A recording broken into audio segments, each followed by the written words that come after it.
What up, YouTube, man? It's your boy, Batman with another reaction. We got this NBA offseason was worse than we thought.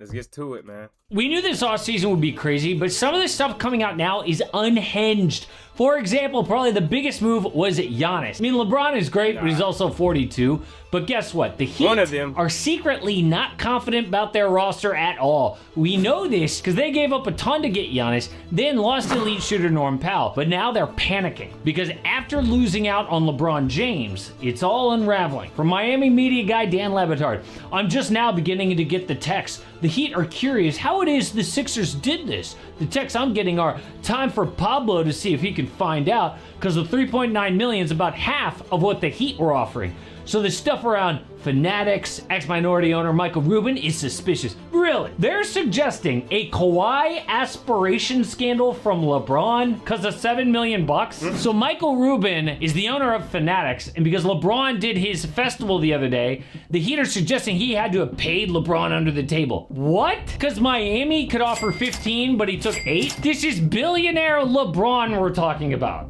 He's gonna risk it all for $7 million. Now you could say, oh, this is the Heat believing in themselves so much they can't understand why LeBron would say no, or they're freaking out about next year. I mean, a confident team would say good luck or just nothing at all, not float crazy conspiracy theories. They clearly had a lot riding on the 42-year-old, not good. But speaking of LeBron, we are learning a lot more about his big announcement. So man decided Philly had the best chance to win the championship out of the teams he considered. We also know he asked Cleveland to trade for Kyrie because he didn't want to play with James Harden and would only play with the Warriors if they got Anthony Davis. So it took this long because he didn't love the idea of playing with Philly, but they were the best at the end of the day. But what's crazy is that Celtics GM Brad Stevens created all this good fortune for his rivals. One maybe bonehead decision killed the C's and helped Miami and Philly. So Stevens could have had the Greek Freak, but Milwaukee wanted Ugo Gonzalez and Baylor Shireman, two role players who had a good year.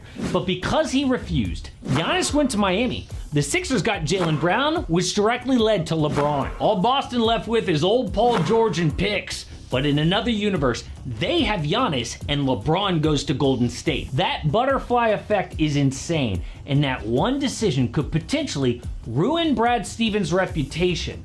Reminds you of Nico Harrison. Man made smart moves to build a finals team around Luka. I couldn't tell he did anything positive. I couldn't tell. Reminds you of Nico Harrison. Man made smart moves to build a finals team around Luka. Then one bad choice and you're an idiot forever. But there were under the radar. It makes no sense. Star trades that are just. And my thing is, what the hell is Luka done? But hey, man. As dumb, and one of them's being investigated by the NBA. So the league is looking into the Bucks for cheating the salary cap with Gary Trent Jr. Now listen to this because the story's wild. Back in 2024, Trent was a free agent and the Raptors offered him around $15 million a year. But his agent Rich Paul said, no, we want $25 million. And Toronto was like, okay, no offer. But so did every other team. Then the most he could get was $5 million on the open market. So he went from $15 million down to $5. Ouch. Bet on himself and lost, which means he was probably pissed at his agents for advising this. So Rich Paul was like, okay, I actually have a backup plan. We sign with the Bucks for the minimum, then they promise under the table to break the bank after 2 years, and that's exactly what happened. Bucks pay Gary 4 years, $64 million, but the problem is man just had a terrible season. There was no reason to sign that deal unless they had a secret agreement the whole time. But don't expect the NBA to come down hard if they can't even get the Kawhi thing done. But speaking of Kawhi, we just learned why the Raptors ended up pulling out of that trade last minute. So we know that the Raps and the Clips announced a deal. Raptors get Kawhi for Brandon Ingram, Grady Dick, 2 firsts, a swap in 2 seconds. And they knew the consequences. The Athletic said the NBA informed the Raptors several days before the deal was agreed on that they would be proceeding at their own risk. The Raptors would assume the risk of any penalties levied against Leonard, but not the Clippers, if the trade was completed and Leonard's contract was voided. So they knew the whole time what happened. Well, it turns out Pablo Torre reports that the NBA then put it in writing. They were like, yo, Raptors, we were serious about the Kawhi thing. now we want you to sign this paper saying you're on the hook. Then they were like, sign? Nah, gonna sit this one out. And they did. Now, everyone assumes that they will eventually get Kawhi one way or the other, but the NBA is not going to investigate the Pelicans. Everyone figures they're just dumb. So Shams tweets that the Pels are bringing back locker room favorite DeAndre Jordan. But then we find out it's a 2-year vet minimum, which is weird because the rule says that the NBA will reimburse teams the difference between a young guy on a minimum and an old head like DeAndre, but only if it's a 1-year deal. Now, because it was 2 years, the entire $8 million will count against their salary cap. What, they didn't know the rule? So people immediately dunking on him like, the most unserious franchise in sports, or dumb organization.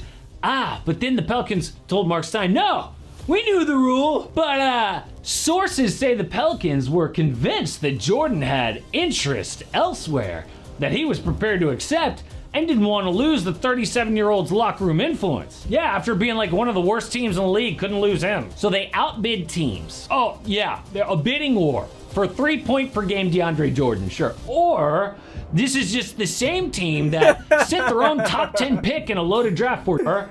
This is just the same team that sent their own top 10 pick in a loaded draft for Derek Queen last year, among other mistakes. So this team is actually that dumb and is covering their tracks for another mistake, or not. You can decide. But a deal with still no official explanation was Ja Morant to Portland.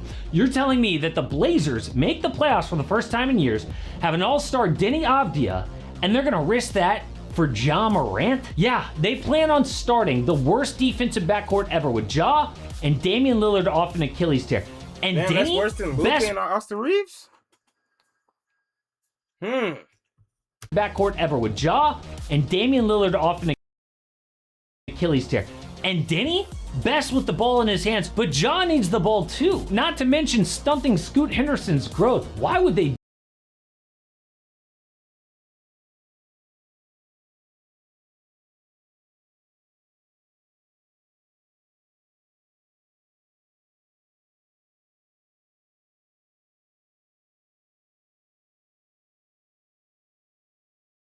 But Ja needs the ball too. Not to mention stunting Scoot Henderson's growth. Why would they do this? Well, Blazers reporter named Sean Hyken has an idea.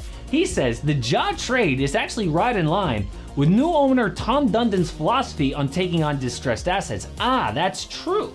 Dundon made billions in subprime auto loans. Basically, he would make risky loans that sometimes paid off big.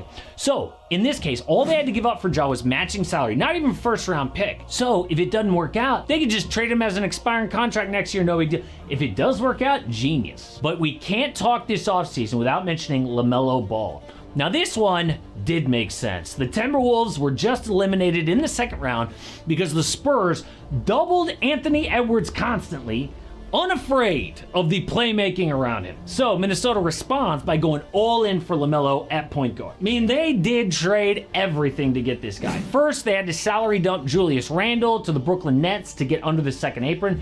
Then they dealt the very popular Naz Reid and every draft asset left to Charlotte. They sent the 28th pick, their 2033 first, 3 swaps, and 3 seconds. Now the risk is Ball being constantly injured so far, and playing undisciplined basketball at times, but the reward is huge. Ant finally gets that playmaker, but instead of some old head like Kyrie or